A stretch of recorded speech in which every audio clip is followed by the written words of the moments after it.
তো এই যে নামাজ আল্লাহর বিধান, আল্লাহর হক, তারপরও কিন্তু এর ফজিলত রয়েছে।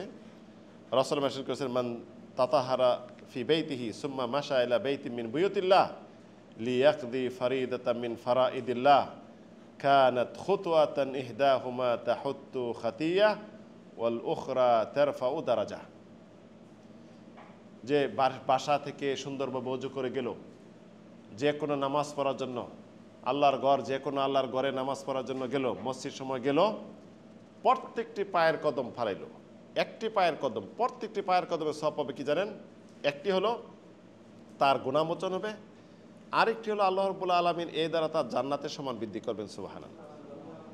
তাহলে মসজিদে ওযু করে যাওয়ার ফজিলত কয়টা? দুইটা। একটা কি?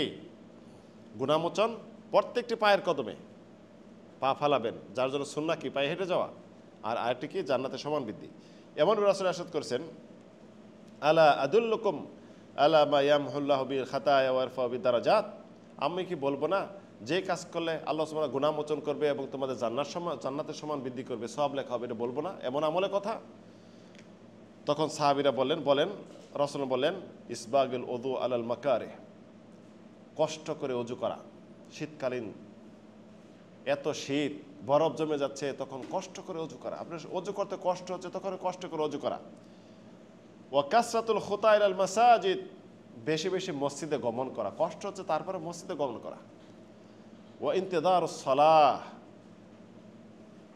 বাদাস সালাহ, এক নামাজ থেকে আরেক নামাজ অপেক্ষা করা। আপনি এশা পড়ছেন ঠিকই, মসজিদে বসে আছেন না ঠিকই, কিন্তু অন্তর শুধু ঝুঁকে আছে কখন আমি ফজরটা পড়ব।